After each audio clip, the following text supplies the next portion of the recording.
하나님과의 관계 안에 살아가고 있음은 우리 인생의 복입니다.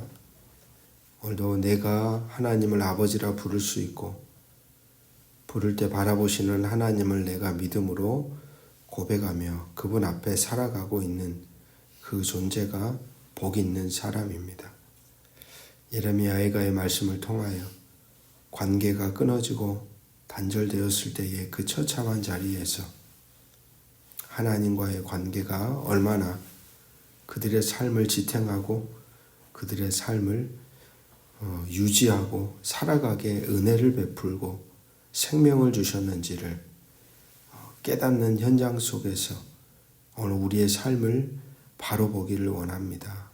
주님과의 맺어진 관계 속에 오늘도 응답하며 말씀 안에 살아가고자 각자가 서 있는 삶을 주께서 은혜 내리시고 깨닫게 하여 주시기를 예수 그리스도 이름으로 기도합니다.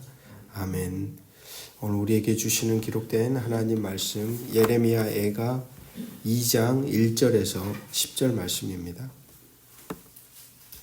오늘 예레미야 애가 2장은 시온과 하나님 백성이 받는 재앙이 여호와가 내리신 재난이라고 말했던 시인의 혼잣말, 스스로 되새기는 말이 1절부터 10절의 내용입니다. 특별히 1절부터 3절은 시온에 내리시는 여호와의 진노, 그리고 4절, 5절은 시온의 원수가 되시는 여호와, 그 다음에 6절, 7절은 시온 성전을 허무시는 여호와, 그 다음 8절에서 10절은 시온의 성벽을 허무시는 여호와. 오늘 우리는 본문의 말씀을 읽으면서 깜짝 놀라게 되죠. 왜냐하면 우리가 아는 하나님의 모습이 아닌 것 같이 느껴지기 때문입니다. 분노에 차서 그래서 그 누구도 막을 수 없는 일들을 행하시는 하나님을 만나기 때문입니다. 그래서 이 장의 주제를 시온을 향한 하나님의 진노라고 얘기합니다. 하나님의 진노, 하나님의 긍휼을 거두시고 이스라엘의 모든 힘을 없애버린 후에 시온의 원수가 되어 시온을 공격하시는 하나님입니다. 하나님의 진노에 부른 성전, 성벽 할 것 없이 모든 자리를 무너뜨렸고 그 땅에 살아가는 이스라엘 백성들에게는 슬픔과 애곡만 남게 되었습니다. 아마도 누군가가 이 본문만을 딱 떼어 읽게 된다면 하나님에 대해 무엇이라고 말할까요? 두렵죠. 어디에도 사랑을 찾아볼 수 없는, 인자함도 찾아볼 수 없는 무자비하신 하나님처럼 반드시 생각할 것입니다. 성경을 읽어 나갈 때 그 시대적인 역사를 보고 연대를 살펴보고 상황을 보고 앞과 뒤의 이야기들을 알아가고 그렇게 우리가 애써야 하는 이유가 여기에 있죠. 이 본문만 딱 떼어보면 도저히 하나님은 무서워서 감히 다가갈 수조차 엄두조차 낼 수 없는 존재처럼 여겨지기 때문입니다. 현재 지금 우리가 읽고 있는 이런 상황이 왜 발생되었을까? 왜 하나님은 이렇게 분노하시는 걸까? 라는 질문을 던져보아야 합니다. 약간의 곁길로 가서 비슷하게 우리가 누군가의 행동, 누군가의 모습을 보았을 때에도 역시 비슷합니다. 한 사람에 대해 우리가 성급하게 판단하고 분석하고 정죄하고 비판하기 이전에 그 사람이 왜 그랬을까? 라고 하는 질문이 우리에겐 필요하죠. 이런 질문이 부재한 채 나와 함께 살아가는 누군가를 분석하고 판단하고 정죄하고 비판하는 우리의 행위는 정말로 그 사람을 죽이는 또 다른 하나의 행위가 되어버리기 때문입니다. 다시 오늘 본문으로 돌아와서 본문 속에 나타난 하나님이 용납이 가능하신가요? 왜 하나님은 이렇게 성난 모습으로 붕괴하시며 아예 쳐다도 보지 않으실 것처럼 이스라엘을 무너뜨리고 있는 것일까요? 주전 1071년이 사울이 왕으로 세워졌던 해입니다. 1071년. 남유다 멸망이 언제냐? 주전 586년. 그러니까 대략 500년의 시간이 흘렀습니다. 그 긴 시간 하나님은 수도 없이 많은 사람들을 자신의 백성들에게 보냈죠. 왕에게 보냈고 백성들에게 보냈고 돌아설 것을 말씀하셨고 하루 이틀이 아니라 500년의 사랑이었습니다. 그렇게 사랑하는 하나님을 향한 이스라엘의 응답이 무엇이었습니까? 오늘 말씀 6절, 7절입니다. 주께서 그의 초막을 동산처럼 헐어버리시며 그의 절기를 폐하셨도다. 여호와께서 시온에서 절기와 안식일을 잊어버리게 하시며 그가 진노하사 왕과 제사장을 멸시하셨도다. 여호와께서 또 자기 제단을 버리시며 자기 성소를 미워하시며 궁전의 성벽들을 원수의 손에 넘기셨으며 그들이 여호와의 전에서 떠들기를 절기의 날과 같이 하였도다. 왜 하나님은 절기를 폐하시고 안식일을 잊어버리게 하셨을까요?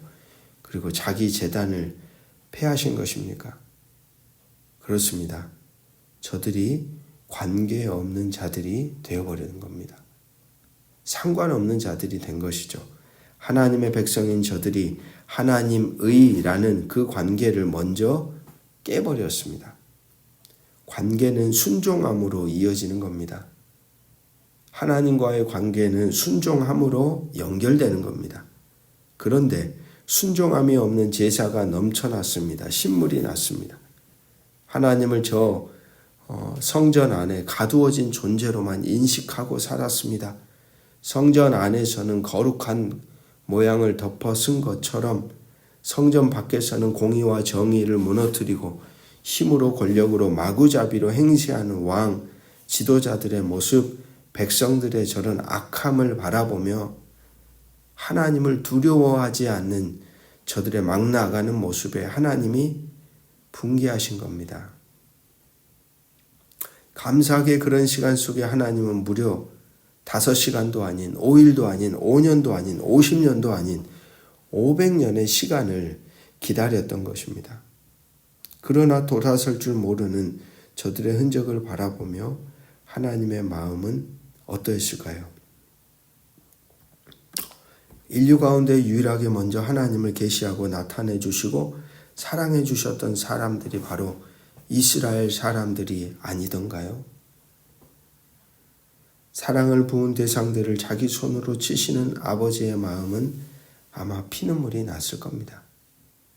도무지 알아듣지도 돌아서지도 못하는 저들의 완강한 완악한 굳어버린 마음에 피눈물이 나지만 하나님은 손을 드신 것이죠.